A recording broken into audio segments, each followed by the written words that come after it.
은혜 받으실 하나님의 말씀은 갈라디아서 2장 20절 말씀입니다. 신약 성경 304페이지입니다. 다 같이 합독하시겠습니다. 내가 그리스도와 함께 십자가에 못 박혔나니 그런즉 이제는 내가 사는 것이 아니요 오직 내 안에 그리스도께서 사시는 것이라. 이제 내가 육체 가운데 사는 것은 나를 사랑하사 나를 위하여 자기 자신을 버리신 하나님의 아들을 믿는 믿음 안에서 사는 것이라. 아멘. 저는 오늘 갈라디아서 2장 20절 말씀을 가지고 그리스도의 승리를 체험하는 길이란 제목으로 말씀을 나누겠습니다. 우리 모두가 주 예수를 믿고 구원을 받았습니다. 사실 구원을 받은 모든 사람들은 하나님의 축복과 승리를 누리면서 살아야 됩니다. 그러나 우리의 실제의 체험은 생각보다 구원받은 후에 승리보다 실패가 더 많다는 것을 느낄 때가 많습니다. 그래서 개인적으로 나만 그런가? 왜 나만 특별히 이렇게 구원받고 하나님을 섬기면서 축복보다 승리보다 실패와 어려움이 많은가? 이러한 질문이 우리 깊은 곳에 있습니다. 오늘 사도 바울은 갈라디아서 2장 20절 말씀을 통해서 자기의 승리의 비결을 고백합니다. 바울은 그리스도 안에서 승리를 체험한 사람입니다. 바울이 그리스도 안에서 승리를 체험했다면 당연하게 우리도 그리스도 안에서 승리를 체험할 수 있습니다. 바울이 어떻게 승리를 체험했는가? 그의 고백은 무엇인가? 그 고백이 바로 갈라디아서 2장 20절에 자세히 기록되어 있습니다. 그는 이제는 내가 사는 것이 아니요 오직 내 안에 그리스도께서 사는 것이다. 내가 살면 실패하고 패배할 수밖에 없지만 하늘과 땅의 모든 권세를 가지신 그리스도께서 내 안에 사시면 내가 승리를 할 수밖에 없고 승리를 누릴 수밖에 없다는 그의 고백입니다. 우리 오늘 이 말씀을 통해서 바울이 승리한 비결이 무엇이고 우리 역시 어떻게 그 승리의 비결을 가질 수 있는가를 나누겠습니다. 첫 번째 바울의 승리의 비결을 보면 갈라디아서 2장 20절에 이렇게 기록합니다. 내가 그리스도와 함께 십자가에 못 박혔나니. 그런 첫 번째로 내가 그리스도와 함께 십자가에 못 박혔다. 보통 우리가 일반적으로 이 성도들은 그리스도께서 나를 위해서 십자가에서 죽으셨다 이렇게 알고 있습니다. 그리스도의 십자가의 죽음은 당연하게 대속의 죽음이다. 우리 모두가 그 대속의 은혜로 말미암아 구원, 축복을 얻게 된 줄 믿습니다. 그러나 우리의 그 승리가 지속적으로 이루어지고 체험되려면 우리는 그 다음 단계를 넘어가야 됩니다. 그리스도께서 우리를 위하여 죽으셨을 뿐만 아니라 나도 그리스도와 함께 십자가에 못 박혔구나. 이 영적인 사실을 보고 깨닫고 믿어야 됩니다. 바울은 첫 번째 내가 그리스도와 함께 십자가에 못 박혔다. 이 고백은 바울은 나는 죽었다고 말씀하는 겁니다. 여러분 죽은 자는 아무것도 할 수 없습니다. 바울의 고백은 이런 고백입니다. 나는 아무것도 할 수 없는 자다. 이것을 바울은 깨달은 겁니다.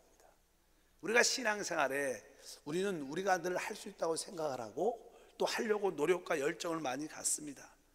그러나 많은 경우에 잘 안 됩니다.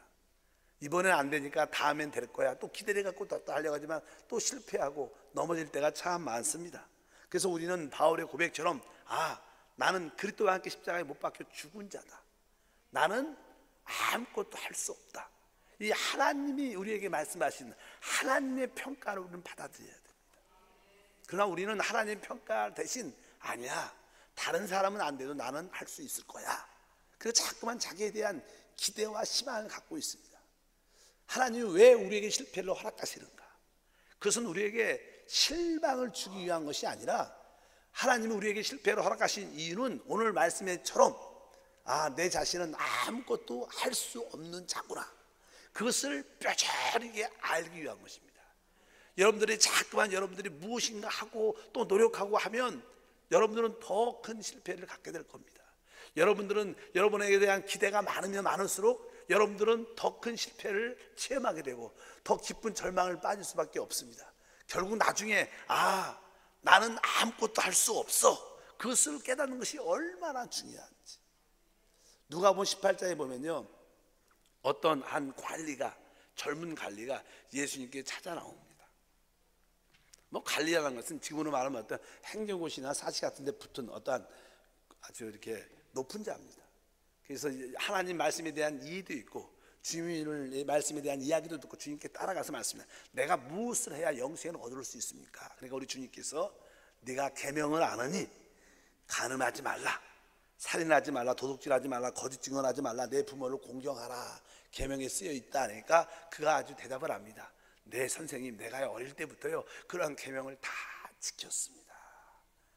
그러니까 우리 주님께서 그렇구나, 그러나 너에게 한 가지 부족함이 있다, 이렇게 말씀하면서 성경은 이렇게 말씀합니다. 18장 22절과 23절 보니까 예수께서 이 말을 들으시고 이르시되 내게 아직 한 가지 부족한 것이 있으니 내게 있는 것을 다 팔아 가난한 자에게 나누어 주라. 그리하면 하늘에 내게 보화가 있으리라. 그리고 와서 나를 따르라 하시니 그 사람이 큰 부자이므로 이 말씀을 듣고 심히 근심하더라. 바로 이 예수님은 그 젊은 청년 관리에게 너에게 한 가지 부족함이 있다, 그것은 다른 것이 아니라 네가 가진 재산을 다 팔아서 가난한 자에게 다 나누어줘라. 그러면 하늘에 보화가 있을 것이고 그리고 넌 나를 따르라. 그러니까 이 청년이 아주 부자였습니다. 재산이 많이였기 때문에 염려와 근심하고 돌아갔더라. 여기에서 말하는 의미가 무엇일까요? 예수님을 따르는 모든 사람은 재산을 다 팔아야 된다는 뜻입니까? 그런 뜻이 아닙니다. 우리 주님은 그 사람에게 자기에게 부족한 것이 있다는 것을 보여주기 위한 것입니다. 네가 이것도 하고 저것도 하고 모든 것을 할 수 있다고 지금 생각하지 않느냐? 그러나 너는 네가 할 수 없는 사람인 것을 깨달아야 된다. 그래서 우리 주님은 그에게 네가 가지고 있는 재산을 다 팔아라 말했습니다. 팔 수가 없죠. 이렇게 하나님은 종종 우리에게도 우리가 할 수 없는 사람임을 알게 하십니다. 여러분, 우리가 할 수 없는 사람이다, 이것을 깨닫는 것은 사실 축복입니다. 그것은 슬프고 어려운 게 아닙니다. 왜냐하면 성경에 보면 이렇게 고백을 합니다. 고린도후서 12장 9절에 바울은 이렇게 고백을 합니다.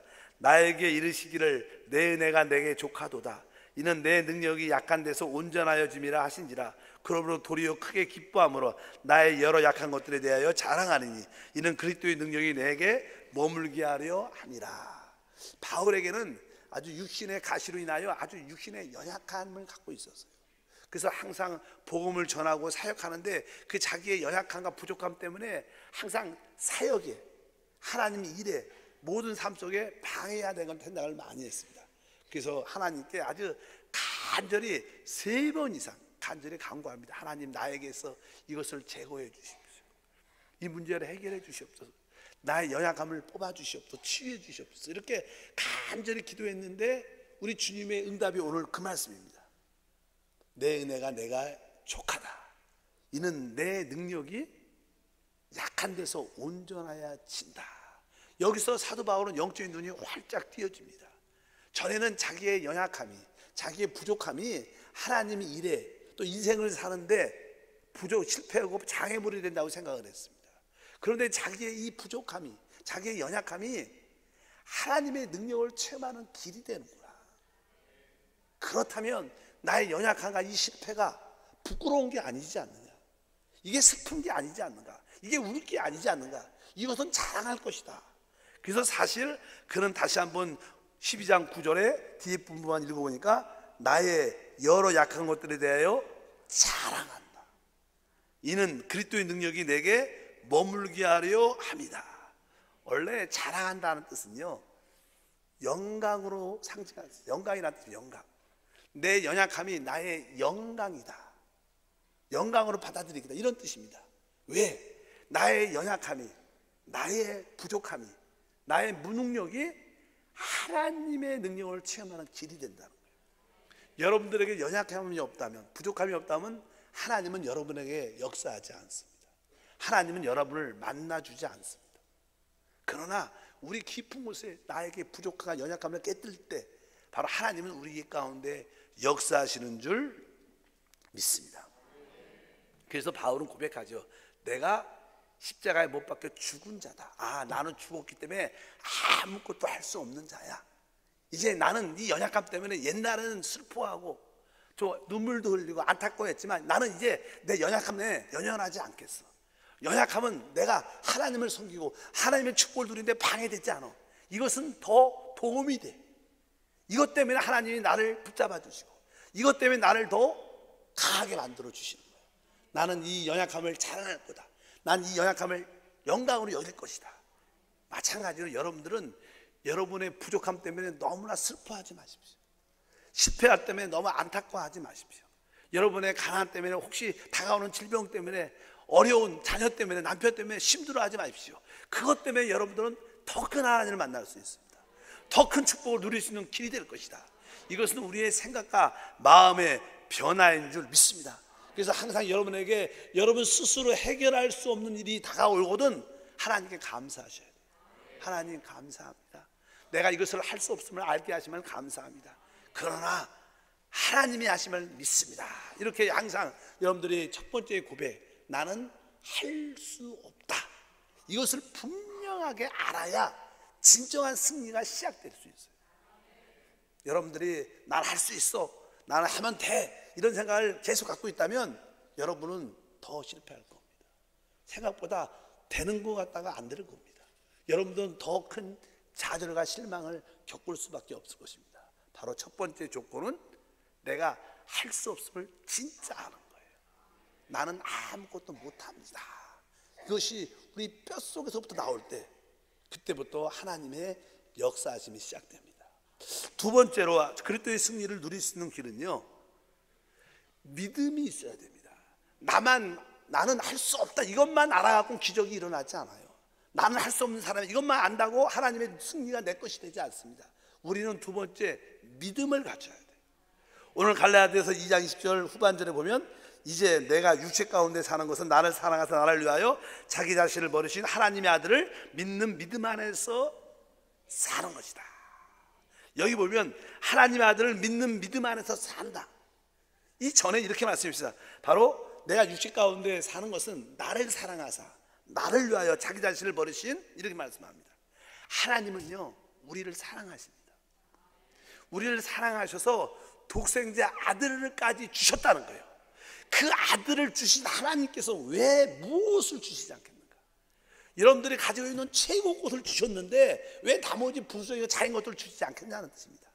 이 뜻은 하나님께서 이미 우리에게 모든 것을 주셨다는 거예요. 그 아들을 주셨다는 건요, 그 아들 안에 있는 모든 것을 다 주셨다는 거예요. 우리 예수님이 십자가에서 마지막으로 하신 말씀이 무엇입니까? 내가 다 이루었다. 내가 모든 죄값을 다 지불했다. 내가 모든 것을 완성했다는 거예요. 이미 그분은 모든 것을 이루신 분이십니다. 성경에 우리 하나님은 약속의 하나님, 언약의 하나님입니다. 하나님 우리에게 축복을 주신다고 약속을 하셨습니다. 언약을 하셨습니다. 그 모든 약속이 십자가의 죽음을 통해서 완성된 거예요. 이제 우리는 그 축복을 다 아들과 함께 받은 겁니다. 믿으시면 크게 아멘. 여러분 그러한 믿음이 있어야 돼요. 나는 이제 하나님이 다 그 아들을 통해서 이루신 모든 축복을 다 받은 자다. 그 받은 내용들이 바로 성경 하나님 말씀에 기록되어 있는 줄 믿습니다. 성경의 요한복음에 나는 포도나무요 너희는 가지다. 그가 내 안에 내가 그 안에 거하면 사람이 열매를 많이 맺나니 나를 떠나서 너희가 아무것도 할 수 없다고 성경에 말씀합니다. 여러분들이 믿든지 믿지 않든지 예수님은 포도나무, 우리는 가지입니다. 믿으면 우리에겐 자연스럽게 열매가 있게 되고요, 믿지 않으면 아무런 열매도 안 맺는 거예요. 차이점은 단순한 거 하나입니다. 그냥 믿으면 열매는 저절로 생기게 돼 있어요. 왜 우리가 열매가 없느냐? 믿지 않기 때문이다. 이렇게 말씀합니다. 우리 하나님이 가장 싫어하는 것이 무엇이냐? 그것은 믿지 않는 불신이라도 불신. 이스라엘 백성들이 광야에서 불신했기 때문에 하나님께 버림을 받습니다. 하나님이 가장 싫어하는 게 뭐예요? 불신. 하나님이 가장 기뻐하는 것이 믿음입니다. 믿음 없이는 기쁘시지 못한다. 그러니까 여러분들이 불신한다, 하나님을 믿지 않는 게 얼마나 큰 죄인 것을 두려워해야 돼요. 그것을 무서워해야 돼요. 아이, 그 뭐 안 믿어도 돼. 여러분, 그것은요 축복을 누릴 수 없는 길입니다. 하나님이 가장 싫어하는 게 불신이고 하나님이 가장 기뻐하는 게 믿음인 줄 믿습니다. 우리 하나님은 그 아들을 우리에게 주셨어요. 그 아들 안에 모든 축복이 다 있기 때문에 우리는 모든 것을 이미 받은 자다. 이 사실을 여러분들이 단순하게 믿어야 돼요. 그것을 우리는 하나님 말씀이라 그러고 진리라 그럴 줄 믿습니다. 그래서 하나님의 아들을 주셨다는 것은 우리에게 모든 축복이 이루어졌다는 거예요. 사실 영적으로 믿음으로 바라보면요, 우리는 이미 구원받았어요. 우리는 이미 건강을 치유받은 자입니다. 우리는 축복을 받은 자입니다. 우리에게는 능력이 있습니다. 우리에게는 지혜가 있습니다. 우리에는 천국을 소유하고 있습니다. 이것이 사실은 성경에 말하는 사실입니다. 근데 우리는 그것을 잘 믿지 않는 요소가 있기 때문에 사람들은 종종 바람, 소망을 갖습니다. 난 앞으로 잘 됐으면 좋겠어. 잘 될 거야. 기대를 갖습니다. 세상 사람들은 기대를 갖지만 우리는 믿음을 가져야 됩니다. 세상 사람들은 앞으로 잘 될 걸 믿지만 우리는 지금 나는 이미 잘 됐어. 나는 이미 축복받았어. 나는 건강해. 나에게 축복이 있어. 나에게 능력이 있어. 이것이 성경에서 말하는 믿음입니다. 왜? 하나님은 그 아들과 함께 우리에게 모든 것을 주신 줄 믿습니다. 성경에 아주 재밌는 이야기가 기록되어 있어요. 하루는 예수님께서 제자들에게 야, 우리가 이 바다를 건너가자 이렇게 말씀하셨습니다. 건너가자. 아주 짧은 말이지만 야, 우리가 이 바다를 건너가자. 그리고 배를 탔어요. 예수님 피곤하셔서 그냥 배를 타자마자 금방 베개를 메고 이렇게 손으로 해고 주무셨습니다. 제자들은 잠이 안 오니까 배를 치면서 신나게 재밌게 가다가 어느 바다 호숫가 거의 중간쯤 갔는데 벼랑간에 바람과 파도가 불기 시작하는 거예요. 그들은 어부였기 때문에요, 이 바람과 파도의 느낌만 딱 봐도 야, 이거 장난 아니다. 이거 배 뒤집어진다. 이거 죽는다. 두려움이 확 다가왔습니다. 그래도 예수님은 편히 주무시는 거예요. 그러니까 이 제자들이 너무 두려우니까 주무시는 예수님을 깨웠습니다. 주님, 우리가 죽게 되었습니다. 죽게 되었습니다. 예수님께서 자시다가 그냥 일어나셨어요. 그러면서 하시는 말씀이 왜 이렇게 믿음이 없느냐, 왜 이렇게 믿음이 없느냐 한마디를 하시고 바람과 파도야 잠잠하라. 그 변호가는 조용해졌습니다. 그리고 곧 그 건너편에 도착했다라고 써 있어요. 여러분, 우리 주님께서 뭐라고 말씀하셨어요? 건너가자. 그분이 말씀하시면 그대로 이루어져요. 그분의 말씀은 그대로 이루어집니다. 그분의 말씀은 1.1획도 변함이 없는 줄 믿습니다. 주님이 말씀하시는 거예요. 건너가자. 이렇게 말씀하셨는데 우리가 볼 때는 종종 바람도 불고 파도도 치고 배가 뒤집어질 거 가라앉을 것 같고 그렇게 보여도 실제로 결국 건너간다는 거예요. 그게 믿음입니다. 우리의 믿음은 하나님 말씀만을 믿는 거예요. 우리는 어떤 환경이나 내 느낌, 내 경험을 믿는 게 아닙니다. 많은 사람들이 실패하는 이유는요, 하나님 말씀보다 자기의 경험을 믿습니다. 자기의 느낌을 믿습니다. 환경을 바라봅니다. 아, 요번에 요는 보니까 상황을 보니까 잘 될 것 같아. 요번 상황을 보니까 아주 내 경험상 돼. 요번은 돼. 어떤 사람은 아, 내 느낌이 잘 될 것 같아. 여러분, 그것은 항상 기복이 있고 변화가 있는 겁니다. 하나님 말씀만이 온전한 거예요. 여러분에게 하나님 말씀을 믿는 믿음이 있길 주님으로 축복합니다. 여러분들이 하나님 말씀을 믿지 않으면 오늘도 주님이 우리에게 말씀합니다. 왜 믿음이 없느냐? 바람이 좀 치고 파도가 친다고도 왜 이렇게 두려워하느냐? 너에게 말씀이 있지 않느냐? 두려워하지 말라. 내가 너와 함께 한다고 말씀하는 줄 믿습니다. 그래서 여러분들이 무엇을, 두 번째로 하나님 말씀을 믿어야 됩니다. 무엇을? 주님이 나에게 모든 걸 다 이루셨다. 그것을 우리는 복음이라고 말합니다. 율법은 우리가 노력해서 축복을 받는 것이지만 복음은 하나님이 이미 우리에게 축복을 이미 주신 것을 받아들이는 거예요. 여러분들에게 그러한 믿음이 있기를 축복합니다. 그러면 종종 성도들은요, 내가 하나님 말씀을 믿습니다. 내가 오늘 말씀 읽고 확실히 믿습니다. 근데 믿음대로 안 될 때가 많아요. 실제로 내가 틀림없이 이 말씀을 믿었는데 왜 이 말씀대로 안 되지? 이럴 때가 참 많습니다. 왜 그러냐면요, 우리가 믿어도요, 믿음이 진짜 믿었는지 한번 하나님이 이렇게 시련을 한번 통과하게 돼요.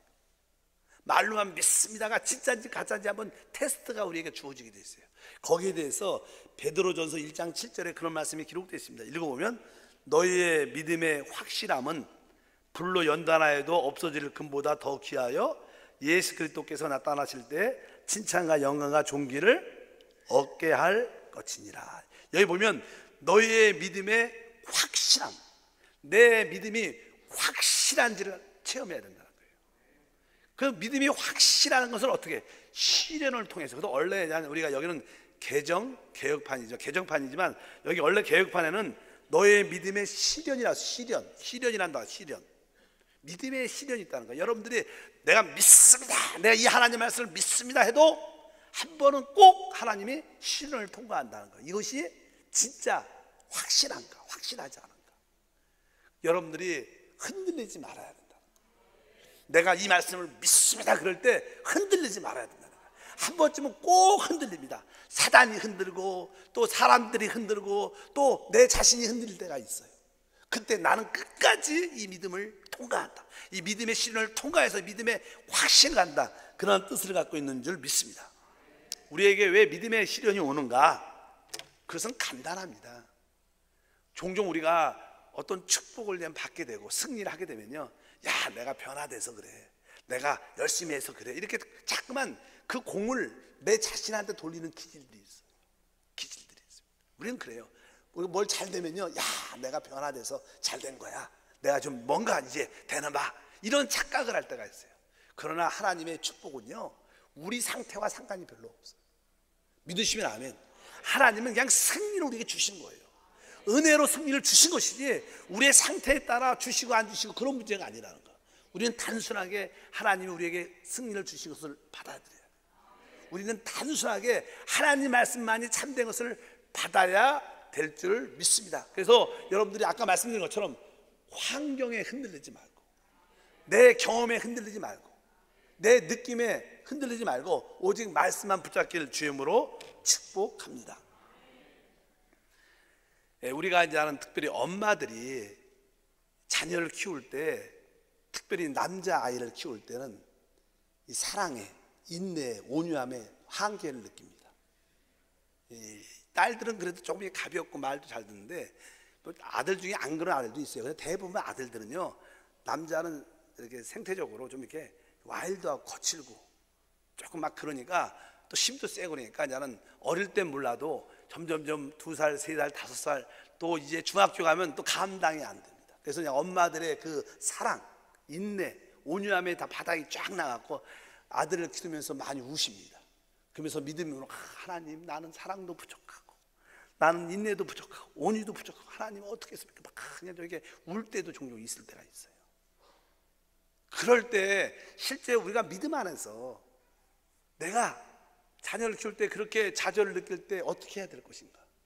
그래서 여러분들이요, 여러분 상태에 민감해서 그래요. 여러분들이 사랑이 있든 온유가 있든 그런 생각하지 말고 그래도 우리에게 승리신 예수님이 내 안에 계세요. 나에게 사랑이 없다고 느낄 때마다 아니다, 나의 사랑은 내 안에 계신 예수님이다. 우리가 인내가 부족할 때 아니다, 내가 인내가 부족한 게 아니라 내 인내는 내 안에 계신 예수님이야. 나에게 온유가 부족하다 그럴 때 아니야, 내 온유는 내 안에 계신 예수님이야. 이렇게 여러분이 붙잡아야지 나중에 어느 순간에 자녀들에게 내리 사랑, 내리 온내, 내리 그런 인내가 생기는 거예요. 그렇지 않고 내가 잠깐만 하려면 실패할 수 있어요. 잠깐만 여러분의 느낌에 우지자지 말고 바로 여러분 안에 계신 예수님이 여러분의 모든 답인 것을 믿으시길 주님은 축복합니다. 제가 아시는 목사님이 간증을 들었는데 그 목사님은 옛날에 나는 폐병이 많이 있어요. 요즘에도 폐결핵이 많습니다. 폐병에 걸려서 어느 순간에 몸이 약해지고 식은땀이 잘 때 나타나고 기침이 나고 나중에 하니까 이게 폐결핵 잘 모르잖아요. 그래서 그냥 병원에 입원을 했는데 의사가 말하기를 상태가 별로 좋지 않다. 요즘에도요, 이 폐결핵에 걸리면요, 결핵에 걸리면 약을 많이 먹습니다. 배불릴 정도로 많이 먹어요. 약을 많이 먹어야 돼요. 그리고 약을 오랫동안 먹어야 돼요. 폐결핵이 잘 낫는 병이 아닙니다. 옛날에는 그래서 많이 죽었죠. 폐결핵에 걸려갖고 그냥 병원에서 약도 먹고, 근데 상태가 점점 안 들고 자꾸만 고열이 나고 마르고 잠을 못 자는 거예요. 식은땀 때문에. 근데 병원에 있는 목사님 입원하는데 그 의사가 와서 목사님 상태가 좋지 않습니다. 몸 관리 잘해야죠. 음식도 잘 먹고 약도 잘 먹고 그렇게 하셔야 됩니다. 그러니까 알겠습니다. 병원에 입으면서 야, 내가 그래도 목사인데 내가 믿음으로 치료받아야 되는데 그러면서 기도하면서 계속 하나님 말씀을 계속 읽었어요. 하나님 말씀을 읽다가 어느 순간에 이제 며칠 있다가 로마서를 읽게 됐는데 그전에는 깨닫지 못했는데 이 로마서 말씀이 놀라운 말씀을 발견한 거예요. 하나님의 성령이 깨닫게 해준 거예요. 그 말씀이 로마서 8장 11절에 있는 말씀이었어요. 읽어보니까 예수를 죽은 자 가운데 살리신 이의 영이 너희 안에 거하시면 그리스도 예수를 죽은 자 가운데 살리신 이가 너희 안에 거하시는 그의 영으로 말미암아 너희 죽은 몸도 살리시리라. 로마서 8장 11절에 그런 내용이 기록되어 있어요.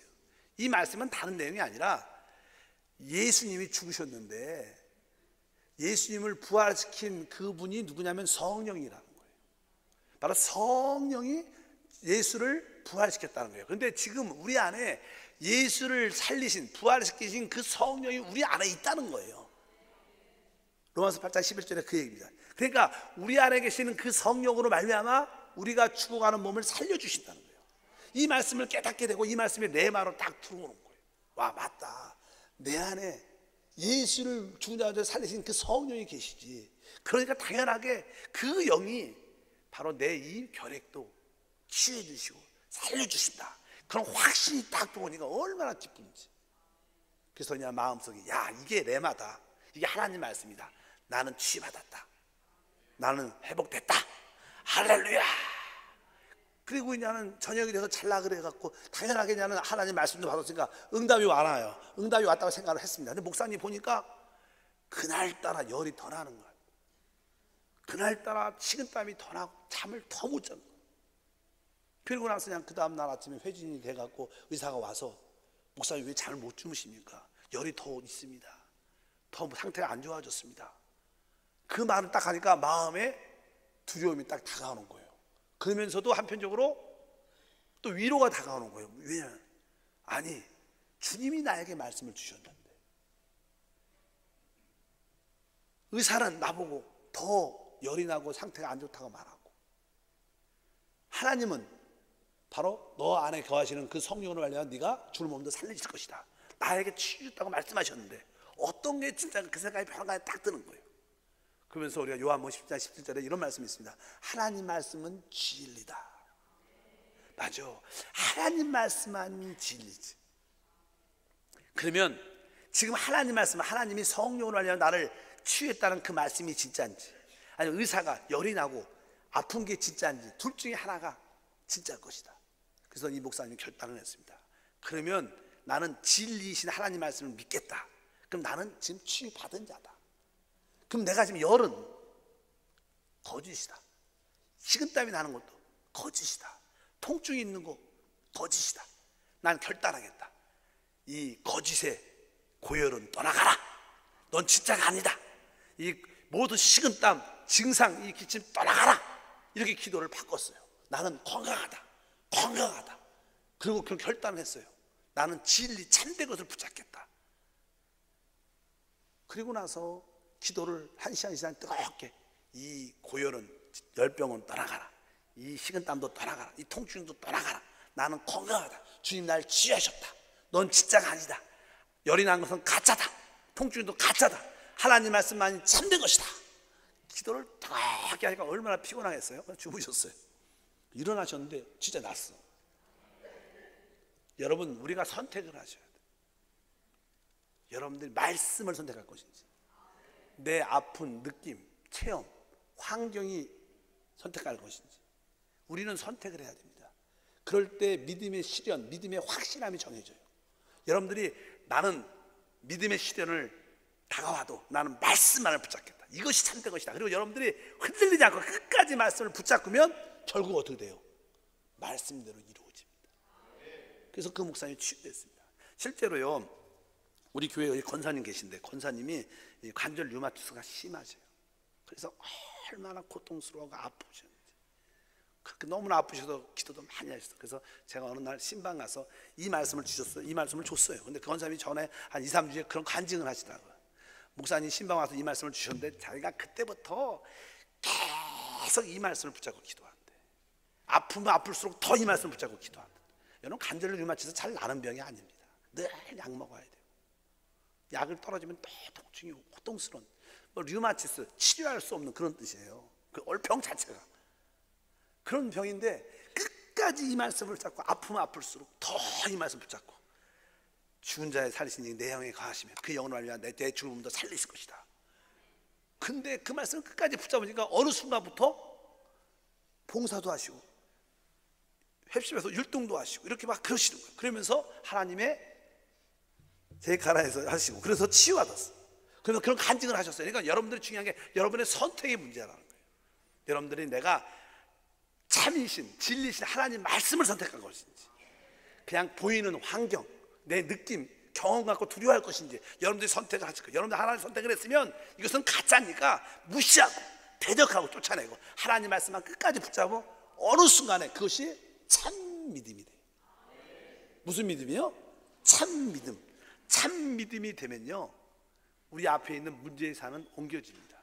우리 마가복음 11장 23절과 24절 말씀을 다 같이 읽어보면, 내가 진실로 너에게 이르노니 누구든지 이 산들로 들려 바다에 던지라며 그 말하는 것이 이룰 줄 믿고 마음에 의심하지 아니하면 그대로 되리라. 그러므로 내가 너에게 말하노니 무엇이든지 기도하고 구한 것은 받은 줄로 믿으라. 그래야만 너에게 그대로 되리라. 종종 우리에게 앞에 큰 산이 막혀 있습니다. 큰 산이, 이 산이 떠나가질 않아요.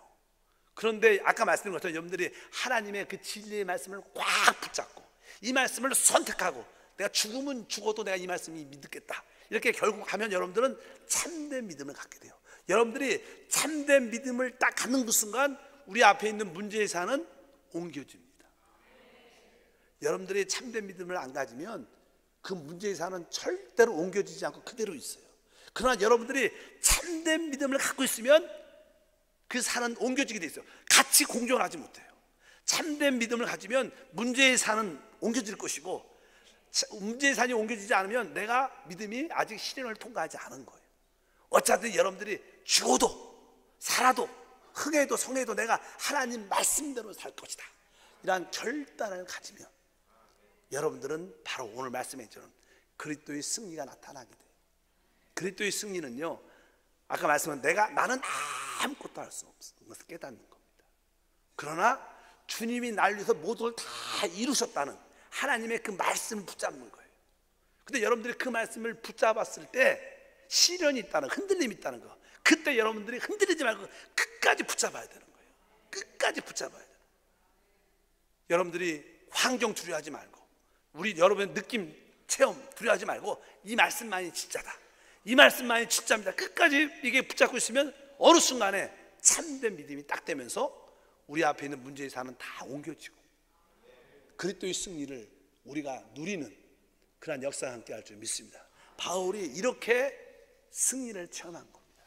그래서 이제는 내가 사는 게 아니라 내 안에 그리스도가 사는 것이다. 아까 말씀드렸어요. 내가 살면 실패하죠. 그러나 이제 내 안에 그분이 살면 항상 승리는 누리게 되어 있습니다. 영적으로 승리는 예수님이십니다. 따라합니다. 승리는 예수님이시다. 근데 여러분 안에 승리이신 예수님이 와 계셔요. 그러니까 우리는 승리한 거예요. 여러분, 내가 승리하면 안 돼요. 내가 승리하는 게 아니라 승리이신 주님을 우리가 갖는 겁니다. 내가 노력해서 축복을 갖는 게 아니라 축복이신 주님을 내가 받아들이는 거예요. 그것이 믿음입니다. 그래서 여러분들은 내 안에 계신 주님이 승리시다. 마귀가 너 실패했어 그러면 뭐라 그래야 돼요? 내 안에 계신 예수님이 내 승리야. 너는 가난해 그러면 내 안에 계신 예수님이 내 축복이야. 너는 미련해 그러면 내 안에 계신 예수님이 내 지혜야. 이렇게 말하는 사람은 결국 승리를 다 누리게 될 것이다. 그런 은혜가 있기를 축복합니다. 하나님 아버지 감사합니다. 우리 모든 성도님들 바울이 누렸던 예수의 참된 승리를 누릴 수 있도록 지혜와 은혜와 깨달음과 축복을 더하여 주옵소서. 주 예수 이름으로 기도합니다.